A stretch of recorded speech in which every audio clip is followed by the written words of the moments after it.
নমস্কার। যুক্তি তর্ক সঙ্গে অর্কয়ে আপনাদের স্বাগত। আপনাদের সঙ্গে আমি অর্কপ্রভ সরকার। দেখুন, বাংলাদেশ নিয়ে আজকে আমার প্রতিবেদন নয়, কিন্তু প্রতিবেদনের শুরুতে বাংলাদেশের একটা ঘটনার উল্লেখ না করে পাচ্ছি না। অত্যন্ত হৃদয় বিদারক। একদম খাস রাজধানী ঢাকা শহরে ডক্টর সলিমুল্লাহ খান মেডিকেল কলেজের সামনে লালচাঁদ ওরফে সোহাগ, হিন্দু, তাকে নির্মমভাবে পিটিয়ে খুন করেছে মব, দুষ্কৃতীরা। এবং খুন করার পর মৃতদেহকে ঘিরে তারা উল্লাস প্রকাশ করেছে। লালচাঁদ ওরফে সোহাগ ঢাকার রজনী বোস লেনে পুরনো আসবাবপত্রের ব্যবসা করতেন, সম্পন্ন ব্যবসায়ী। তার কাছ থেকে চাঁদা চেয়েছিল দুষ্কৃতীরা। এই দুষ্কৃতীদের রাজনৈতিক পরিচয় আছে। এরা বিএনপি, কেউ ছাত্রদল, কেউ যুবদল, কেউ বিএনপির কোন স্বেচ্ছাসেবী সংগঠনের সঙ্গে যুক্ত। মানে খোদ ঢাকা শহরে দিনে দুপুরে পিটিয়ে খুন করা হলো একজন হিন্দুকে, আর জঙ্গি ইউনূসের অন্তর্বর্তী সরকার চেয়ে চেয়ে দেখলো কোথায় গেল সেনা, কোথায় গেল বাংলাদেশের পুলিশ। আমরা বলি না সন্ত্রাসের দেশ বাংলাদেশ, প্রমাণ হলো তো। ঢাকা শহরে প্রকাশ্য দিবালোকে যদি এই ঘটনা ঘটে, তাহলে বাংলাদেশের 64 জেলার বিভিন্ন অঞ্চলে মববাজি, চাঁদাবাজি কোন পর্যায়ে পৌঁছেছে সেটা আপনারা সহজেই অনুমান করতে পারেন। ত্রাসের রাজত্ব কায়েম করেছে বিএনপি, বৈষম্য বিরোধী ছাত্রদের দল, জাতীয় নাগরিক পার্টি। আর আন্তর্জাতিক খ্যাতি সম্পন্ন বাটপার ইউনূস, তার রাজাকার সহযোগীরা চেয়ে চেয়ে দেখছে আর মিথ্যে ন্যারেটিভ তৈরি করছে। সত্যের তো একটা সীমা আছে। সনাতনীরা বাংলাদেশে আগেও আক্রান্ত হয়েছেন, কিন্তু এখন যে ঘটনাগুলো ঘটছে সত্যের সব সীমা কিন্তু পার হয়ে যাচ্ছে। ভারত সরকারের কাছে আমাদের অনুরোধ, কার্যকরী পদক্ষেপ নিন। শুধুমাত্র কূটনৈতিক আলাপ আলোচনার মাধ্যমে এই জঙ্গি রাষ্ট্রকে শিক্ষা দেয়া যাবে না। এদের ভাতে মারতে হবে, প্রয়োজনে আরো কঠোর পদক্ষেপ করতে হবে। এখনো এপার বাংলার কিছু আঁতেল বাংলাদেশের অভিনেতা অভিনেত্রীদের সঙ্গে ক্যামেরার সামনে পোজ দিচ্ছেন। লজ্জা করে না? নির্লজ্জ দোকান কাটা সব ভণ্ড সেকুলার। হিন্দুরা আক্রান্ত হচ্ছে, হিন্দু ব্যবসায়ীকে পিটিয়ে খুন করা হচ্ছে, সনাতনীদের মন্দির ভেঙে দেয়া হচ্ছে। অন্তর্বর্তী সরকারে কোনো সনাতনী উপদেষ্টা নেই। আর আমরা কি দেখব? চেয়ে চেয়ে দেখব বাংলাদেশ হিন্দু শূন্য হবে? সেটা দেখব, আর এখানে ধর্মনিরপেক্ষতার ধ্বজা ওড়াবো? ধিক। মানে এই খবরটা জানার পরে ভিতরে ভিতরে একটা অস্থিরতা তৈরি হয়েছে। একটা সভ্য দেশে এরকম হতে পারে? আমরা আফগানিস্তানে তালিবান জমানায় এরকম দেখেছি, প্রকাশ্যে ঝুলিয়ে শাস্তি দিচ্ছে, কিন্তু তালিবান জমানাকেও এরা হার মানিয়ে দিচ্ছে। ভারত সরকার কঠোর পদক্ষেপ করুক। শুধু ট্রান্সশিপমেন্ট বাতিল, শুধু বাংলাদেশ থেকে পাট স্থলবন্দর দিয়ে ঢুকবে না, এটা করলে হবে না। আরো কঠোর কার্যকরী পদক্ষেপ নিতে হবে। এবার আসি আজকের আমার যে প্রতিবেদন, তার মূল বিষয়। দেখুন, 13ই জুলাই শহীদ দিবস পালন করা হয় জম্মু কাশ্মীরে। কেন? 1931 সালের 13ই জুলাই শেষ ডোগরা রাজা হরি সিং এর পুলিশ গুলি চালিয়েছিল আন্দোলনকারীদের উপর। তাতে সম্ভবত 22 জনের মৃত্যু হয়। সেটাকে জম্মু কাশ্মীরে শহীদ দিবস হিসেবে পালন করা হয়। 370-35 দ্বারা বিলোপের পর লেফটেন্যান্ট গভর্নরের প্রশাসন 13 জুলাই ছুটি বাতিল করে দিয়েছে, আর 23 সেপ্টেম্বর মহারাজা হরি সিং এর জন্মদিনকে জম্মু কাশ্মীরে ছুটি হিসাবে ঘোষণা করেছে। উপত্যকার গ্র্যান্ড মুফতি মিরওয়াইজ উমর ফারুক, তার সাক্ষাৎকার আমি নিয়েছিলাম 2008 সালে শ্রীনগরে তার বাসভবনে বসে। অত্যন্ত polished, sophisticated, soft spoken, Hindi, Urdu, ইংরেজিতে স্বচ্ছন্দ, তাকে গৃহবন্দী করা হয়েছে। কারণ এই শহীদ দিবসকে কেন্দ্র করে উপত্যকায় টেনশন তৈরি করার সচেতন প্রয়াস হয়। আমি লেফটেন্যান্ট গভর্নর প্রশাসনের এই সিদ্ধান্তকে সর্বান্তকরণে সমর্থন করছি। সেদিনকার প্রেক্ষিত অন্য ছিল, তাই মহারাজা হরি সিং এর জন্মদিনকে ছুটি ঘোষণা করার মধ্যে কোনো অন্যায় নেই। কিন্তু যে ঘটনাটা নিয়ে বিতর্ক হচ্ছে বাংলায়, সেটা হচ্ছে রাজ্যের বিরোধী দলনেতা শুভেন্দু অধিকারীর একটি বক্তব্য। সাংবাদিকদের তিনি বলেছেন যে কাশ্মীরে আপনারা যাবেন না, কাশ্মীরে গেলে জীবন বিপন্ন হতে পারে। যেভাবে পেহেলগামে 22 এপ্রিল ধর্ম পরিচয় জেনে সনাতনীদের খুন করেছিল জঙ্গি জিহাদিরা, তারপর কিন্তু সত্যি কাশ্মীরকে নিরাপদ পর্যটকদের জন্য। শুভেন্দুবাবু বলেছেন যে আপনারা জম্মু যান, হিমাচল যান, উত্তরাখণ্ড যান, ওড়িশা যান, জম্মুতে তো বৈষ্ণো দেবী আছে, কিন্তু পৈতৃক প্রাণ যে সুরক্ষিত থাকবে উপত্যকায় গেলে এই গ্যারান্টি কে দেবে? এখন দেখুন, সেনা, পুলিশ তারা শত চেষ্টা করেও যদি সন্ত্রাসবাদীরা মনে করে আমরা আত্মঘাতী হব কিন্তু খুন করব জিহাদের নামে, কেউ আটকাতে পারে না। একটা শব্দবন্ধ চালু আছে, লোন উলফ সিনড্রোম, অর্থাৎ তার কোনো পূর্ব পরিচয় নেই সন্ত্রাসবাদী কাজকর্ম সম্পর্কে। একেবারে নিপাট নিরীহ যুবক, পড়াশোনা করে, কাজের খোঁজ করছে বা কাজ করে, সে যখন জেহাদি ভাবাদর্শে উদ্বুদ্ধ হয়ে বন্দুক সংগ্রহ করে এলোপাতারি গুলি চালিয়ে জেহাদের নামে নিরীহ মানুষকে খুন করে, সেটাই হলো লোন উলফ সিনড্রোম। তখন নিরাপত্তা বাহিনী কিচ্ছু করার থাকে না, কারণ এই লোন উলফ সিনড্রোমের সঙ্গে যারা যুক্ত তাদের অতীতে কোনো সন্ত্রাসবাদী কাজকর্মের রেকর্ড নেই। এই ঘটনা ঘটছে, ইউরোপে হচ্ছে, অন্যান্য দেশে হচ্ছে। তাহলে আপনি কিভাবে আপনাকে সুরক্ষিত রাখবেন? লক্ষ লক্ষ সেনা পুলিশ দিলেও এই লোন উলফ সিনড্রোমের সঙ্গে যারা যুক্ত তাদেরকে আইডেন্টিফাই, ট্রেস করা যায় না, কারণ এরা আত্মঘাতী হয় এবং এরা জিহাদি ভাবাদর্শে এতটাই অনুপ্রাণিত, তাই জীবন মৃত্যু পায়ের বৃত্ত বলে এরা সাধারণ মানুষকে নির্বিচারে খুন করে। হ্যাঁ, ভারত সরকার কাশ্মীরকে আবার পর্যটন মানচিত্রে আনবার চেষ্টা করছে, আমরাও তো চাই কাশ্মীরে পর্যটকরা যাক, কিন্তু বর্তমান পরিস্থিতি কি সত্যিই পর্যটকদের নিরাপত্তার পক্ষে অনুকূল?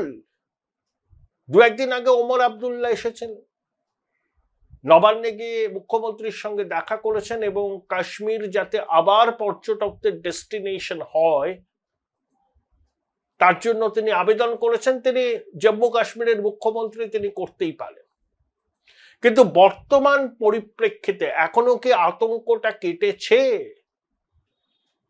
2 মাসও হয়নি,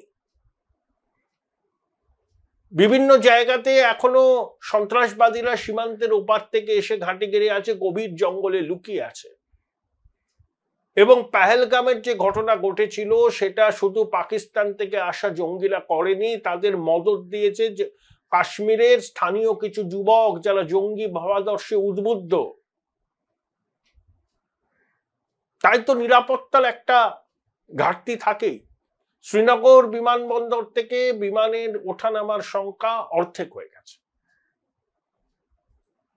কাশ্মীর আমাদের অবিচ্ছেদ্য অঙ্গ, এটা নিয়ে কোনো সংশয় বা সন্দেহ নেই। কাশ্মীর আবার পর্যটন মানচিত্রে বিকশিত হোক আমরা চাই। 22শে এপ্রিল পেহেলগামের ঘটনার পর কাশ্মীরের মানুষের একটা অংশ স্বতঃস্ফূর্ত প্রতিবাদ করেছিলেন, এটাও সত্যি। আবার একই সঙ্গে এটাও সত্যি যে উপত্যকার কিছু যুবক এখনো জিহাদি ভাবাদর্শে অনুপ্রাণিত হয়ে পাকিস্তানের জঙ্গি জিহাদিদের নানা রকম ভাবে মদত দিয়ে চলেছে। তাই আশঙ্কা একটা থাকে। তাই গেল রব তোলার কোনো মানেই হয় না। আরে শুভেন্দু বাবু তো কোনো ফতোয়া দেননি, তিনি তার মতো করে বলেছেন। হ্যাঁ, বিতর্ক হবে জেনেই বলেছেন। অনেকেও বলছেন যে ভারত সরকারের ঘোষিত অবস্থানের সঙ্গে বিরোধী দলনেতার অবস্থানের ফারাক আছে, হতে পারে ফারাক আছে। বিরোধী দলনেতা তার দলীয় পরিচয়কে সামনে রেখে কিন্তু কথাটা বলেননি। তিনি বলেছেন আমি একজন সাধারণ নাগরিক হিসাবে বলছি। হ্যাঁ, এর মধ্যে পোলারাইজেশনের উদ্দেশ্য থাকতে পারে, কারণ বাংলায় পোলারাইজেশনের আবহ তো আছে এবং মেরুকরণ তো কার্যত সম্পূর্ণ। আজকে শুভেন্দু বাবুর বক্তব্য নিয়ে কাটাছেড়া চলছে, বিচার বিশ্লেষণ চলছে, তাকে কাঠগড়ায় তোলা হচ্ছে। তৃণমূলের মন্ত্রীরা, মুখপাত্ররা রে করে নেমে উঠেছেন। কিন্তু মহুয়া মৈত্র কি বলেছিলেন? উড়িষ্যায় যখন পরিযায়ী শ্রমিকদের আটক রাখা হয়েছে, তৃণমূল বলছে বাংলায় কথা বললেই বাংলাদেশি দাগিয়ে দেওয়া হচ্ছে। আবার অমিত মালভিয়া দাবি করেছেন যে 450-র উপরে যাদেরকে ডিটেইন করা হয়েছিল বাংলাদেশি সন্দেহে, তাদের 335 জনের কাছে যে আধার পাওয়া গিয়েছে সেই মানে জাল আধার, মানে মোদ্দা কথা। এটা অমিত মালভিয়ার দাবি, সত্য মিথ্যা জানি না। তা এই প্রেক্ষিতে মহুয়া মৈত্র কি বলেছেন? যে আপনারা যদি এরকম করেন উড়িষ্যা সরকারকে, তাহলে বাংলার পর্যটকরা উড়িষ্যায় যাবেন না। তাহলে শুভেন্দু বাবু যদি কাশ্মীর মানে ভ্যালিকে অ্যাভয়েড করতে বাঙালিদের বলেন, হিন্দু বাঙালিদের, তাহলে মহুয়া মৈত্র তো একই কথা বলেছেন, আমাদের পড়শি উড়িষ্যায় বাঙালি পর্যটকরা যাবেন না যদি এই ধরনের ঘটনা উড়িষ্যায় চলতে থাকে। তাহলে তৃণমূলের উচিত যদি সমালোচনা করতেই হয় দুজনকে একই বন্ধনীতে রেখে সমালোচনা করুন। মহুয়া মৈত্রের স্বামী পিনাকি মিশ্র উড়িষ্যার একজন দাপুটে নেতা, সাংসদ ছিলেন বিজেডির, বিশিষ্ট আইনজীবী, রঙ্গনাথ মিশ্রর পরিবারের সদস্য।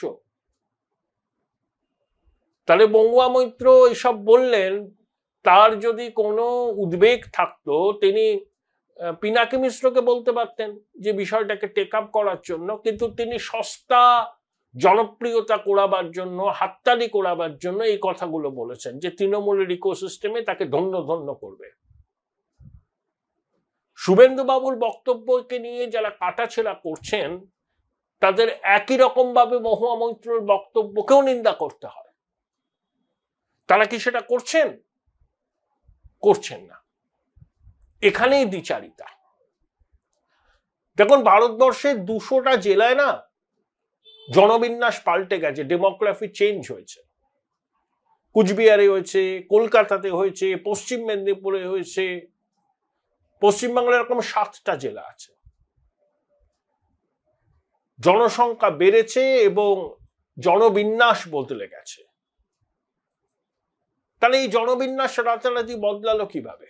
সীমান্তবর্তী জেলাগুলোতে জনবিন্যাস বদলাবার কারণটা কি? অভিযোগ অবৈধ অনুপ্রবেশ। বামেরাও বাংলাদেশি অনুপ্রবেশকারীদের ভোটার কার্ড পাইয়ে দিত, পরিচয়পত্র পাইয়ে দিত, রেশন কার্ড পাইয়ে দিত এবং তারা বামেদের ভোট ব্যাংক হিসাবে সুবিদিত ছিল। মমতা বন্দ্যোপাধ্যায় যখন বিরোধী নেত্রী, যখন তিনি একমাত্র সাংসদ তৃণমূলে, সোমনাথ চট্টোপাধ্যায় স্পিকার, অনুপ্রবেশ নিয়ে সংসদের মধ্যে তিনি কি বলেছিলেন? কাগজ ছুঁড়েছিলেন। আমরা ভুলে গেছি। সেই অনুপ্রবেশের সমস্যাটা এখন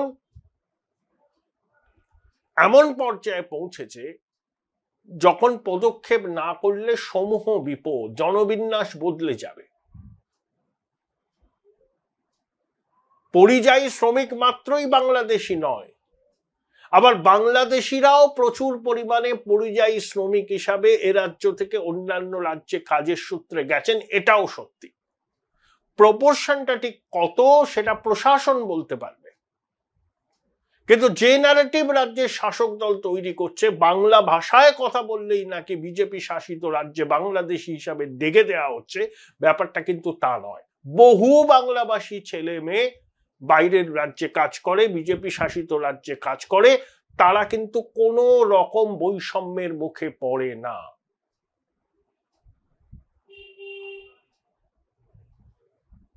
বিজেপি শাসিত রাজ্যের পুলিশ যখন বাংলাদেশি সন্দেহে আটক করছে, ওরা কি আরবিট্রারি করছে? যেমন ইচ্ছা তেমন করছে? ওদের বক্তব্যটাও তো শুনতে হবে। এবং আমরা একটা জিনিস চাই, দেখুন, বাংলা ভাষায় কথা বললে অন্য রাজ্যে গেলে নিগ্রহের শিকার হবে, এটা কেউ মানতে পারবে না, কোনো বাঙালি মানতে পারবে না। আবার বাংলাদেশি অনুপ্রবেশকারীরাও এই জনারণ্যে হারিয়ে গিয়ে মিশে গিয়ে যদি নিজেদের ভারতীয় বলে পরিচয় দিতে চেষ্টা করেন, যে কোনোভাবে কিছু পরিচয়পত্র জোগাড় করে ভোটাধিকারও পেয়ে যান, তাদেরকে চিহ্নিত করে তাদের যথাস্থানে ফেরত দিতে হবে। এ তো জিরো টলারেন্স। ধরুন যারা পরিযায়ী শ্রমিক, তাদের মধ্যে যদি বাংলাদেশি থাকে, তাহলে আমাদের দেশের যারা নাগরিক, যারা কর্মক্ষম, তাদের কাজের সুযোগ তো কমছে। Join Indian Institute of Hotel Management now. Right choice, right decision. অনর্থক একটা কি বলবো মাস হিস্টেরিয়া ক্রিয়েট করার তো কোনো মানে নেই। সমস্যাটার গভীরে যেতে হবে। এখনো পর্যন্ত কতজনকে আটক করেছে বাংলাদেশি সন্দেহে? সংখ্যাটা হাজারও নয়, তাতেই গেল রব। অন্য রাজ্যের পুলিশ যখন আটক করছে, জিজ্ঞাসাবাদ করছে, ডকুমেন্ট ভেরিফিকেশন করছে, তারা কি একেবারেই খামোখা করছে? তাদের কাছে কি কোনো ইনপুট নেই? এ রাজ্যের প্রশাসন তাদের কাউন্টারপার্টদের সাথে কথা বলুক। অনর্থক এই জিগিরটা তোলা হচ্ছে কেন যে বাংলা ভাষায় কথা বললেই বিজেপি শাসিত রাজ্যে বাংলাদেশি বলে দাগিয়ে দেওয়া হচ্ছে? লক্ষ লক্ষ বাঙালি ছেলে মেয়ে বিজেপি শাসিত রাজ্যে বা ভারতবর্ষের অন্যান্য রাজ্যে কাজ করে, অনেকে পড়াশোনা করে, সবাইকে বাংলাদেশি বলে দাগিয়ে দেওয়া হচ্ছে। এত সরলীকরণ, উত্তেজনা ছড়ানো হচ্ছে। বিষয়টার গভীরে যাওয়ার কোনো প্রয়োজন নেই। শুধু সস্তা ভোটের রাজনীতি করার জন্য এই ন্যারেটিভ গুলো তৈরি করা হচ্ছে। কেন্দ্রীয় সরকারের রিপোর্ট কি বলছে? 200টা জেলায় জনবিন্যাসের বদল হয়েছে ভারতবর্ষে, এবং পশ্চিমবঙ্গের সীমান্ত লাগোয়া জেলাগুলোতে যে জনবিন্যাসের পরিবর্তন হয়েছে সেটা তো আর কোনো গোপন তথ্য নয়, এটা তো দিনের আলোর মতো পরিষ্কার। এই সহজ সত্যটা মানতে রাজ্যের শাসক কুলের এত অসুবিধাটা কোথায়? এটাই তো প্রশ্ন। দেখুন, যে থরো রিভিশন হবে ভোটার তালিকায়, সুপ্রিম কোর্ট তাদের কোনো নিষেধাজ্ঞা দেয়নি, স্থগিতাদেশ দেয়নি। আধার কার্ড, রেশন কার্ড, ভোটার কার্ডকে পরিচয়পত্র হিসাবে মান্যতা দিতে নির্বাচন কমিশনকে বলেছে। বিহারের এই ইন্টেন্সিভ রিভিশন শেষ হলে পশ্চিমবঙ্গে হবে, সারা ভারতবর্ষে হবে। 2002 সালে শেষবার যখন এই বাংলায় হয় 27 লক্ষ ভুয়ো ভোটার বাদ গিয়েছিল। এবারও হোক। একজন প্রকৃত নাগরিক যার ভোটাধিকার আছে তার নাম যেন বাদ না যায়, কিন্তু অবৈধ অনুপ্রবেশকারী বাংলাদেশি রোহিঙ্গাদের একটি নামও যেন ভোটার তালিকায় না থাকে। এটা তো আমাদের সবার দাবি, আশা করি শাসক দলেরও দাবি হওয়া উচিত যে নির্ভুল ভোটার তালিকার মাধ্যমে ভোট হবে। হতে দিন। আপনারা তো আদালতে গেছিলেন, আদালত তো স্থগিতাদেশ দেয়নি প্রক্রিয়ায়, এবং সংবিধান নির্বাচন কমিশনকে এই অধিকার দিয়েছে নির্ভুল ভোটার তালিকা প্রস্তুত করার জন্য, এবং যারা আদালতে গিয়েছিলেন তারাও নিজেরা স্থগিতাদেশ চান। এইসব আজব ফিগার কেন দেওয়া হচ্ছে? 2 কোটি মানুষের ভোটাধিকার বাদ যাবে। নির্বাচন কমিশন তো বলছে এখনো তো 25 জুলাই আসতে দেরি আছে, যে 65% মানুষ নথি জমা দিয়েছেন। মানুষ সহযোগিতা করতে রাজি, আর রাজনৈতিক দলগুলো জলটা ঘোলা করছেন। এখানেই তো প্রশ্ন। আর পশ্চিমবঙ্গে ভোটার তালিকায় বিস্তর গরমিল আছে, সেগুলো সামনে আসা প্রয়োজন। কোন কোন কেন্দ্রে হঠাৎ করে ভোটারদের সংখ্যা বেড়ে গেছে কয়েকদিনের মধ্যে। কিভাবে হলো? কিভাবে এই নামগুলো তালিকায় ঢুকলো? কি পরিচয়পত্র দাখিল করে তারা ভোটার তালিকায় নাম তুলেছেন? আর একবার হোক না ছানবেন, তাহলে দুধ পানি কা পানি বেরিয়ে আসবে। যদি ভোটার তালিকা নির্ভুল হয় কারোর কিছু বলার নেই, কিন্তু যদি ভোটার তালিকায় অনেক গলদ থাকে, যদি কয়েক লক্ষ ভুয়ো ভোটারের নাম তালিকায় ঢোকানো হয়, তাহলে তো সেই তালিকাকে ঠিক করতে হবে, সংশোধন করতে হবে, নির্ভুল তালিকা প্রকাশ করতে হবে। এত গেল রব গেল, সবটাই ভোট ব্যাংকের রাজনীতি। দেখুন, এই আমাদের শাসক তারা মুসলমানদের রক্ষাকর্তা হিসাবে দাবি করে। এই নির্বাচন আসছে, দেখবেন মাননীয় সহ সবাই মুসলমান ভাই বোনদের বলবেন, আমি তোমাদের রক্ষা করছি, আমরা রক্ষা করছি, বিজেপি আসে এনআরসি করবে, তোমাদের ডিটেনশন ক্যাম্পে রাখবে, ইত্যাদি ইত্যাদি। কিন্তু বাস্তবে কি দেখছেন? রাজ্যে যে খুনটুনগুলো হচ্ছে রাজনৈতিক কারণে, এলাকা দখলের জন্য, তোলার বকরার জন্য, তাতে বেশিরভাগ মুসলমান মারা যাচ্ছে, খুন হচ্ছে মুসলমানরা এবং খুন করছে মুসলমানরা। ভাঙড় বলুন, মালদা বলুন, সিদ্দিকুল্লার উপর হামলা বলুন, সব জায়গায় মুসলমানরা যুক্ত। তাহলে মুসলমান ভাই বোনদের ভেবে দেখার প্রয়োজন যে সরকার আপনাদের রক্ষাকর্তা বলে দাবি করে, তাদের জমানাতেই মুসলমানরা খুন হচ্ছে। আসলে বলছে না, ইমাম মুয়াজ্জিমদের ভাতা শাহজাহান, জাহাঙ্গীর, কাইজার, মুদাসসারের মতো মুসলমান স্ট্রংম্যান, এরাই হচ্ছে শাসকের ভিত্তি।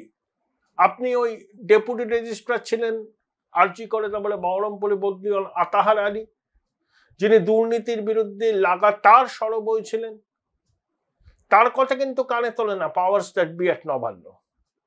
প্রাক্তন আইপিএস নজরুল ইসলামের কোনো গুরুত্ব নেই। মিরাতুল নাহারের মতো মানুষের কোনো গুরুত্ব নেই। আরো অনেক মুসলিম বিদ্বজন আছে, তাদের বক্তব্যের কোনো গুরুত্ব নেই, কারণ তারা সত্যিটা বেআব্রু করে দিয়েছেন। শাসকের মুখের উপর কথা বলেন, শাসককে চ্যালেঞ্জ করেন তথ্য পরিসংখ্যান দিয়ে। শাসক চ্যালেঞ্জকে ভয় পায়। শাসক চায় দাসত্ব, শাসক চায় আত্মসমর্পণ। যারা আত্মসমর্পণ করবেন তারা কলাটা মূলটা পাবেন, আর যারা চোখে চোখ রেখে কথা বলবেন তাদেরকে এরা হেনস্থা করবে, দাগিয়ে দেবে। এটাই বাংলার বাস্তব চিত্র। খাদের কিনারায় দাঁড়িয়েছে।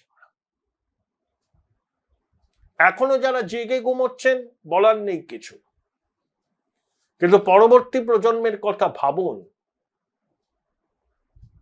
কোনখানে এসে দাঁড়িয়েছে আমাদের রাজ্য, সেটা একটু ভাবলেই আপনারা বুঝতে পারবেন।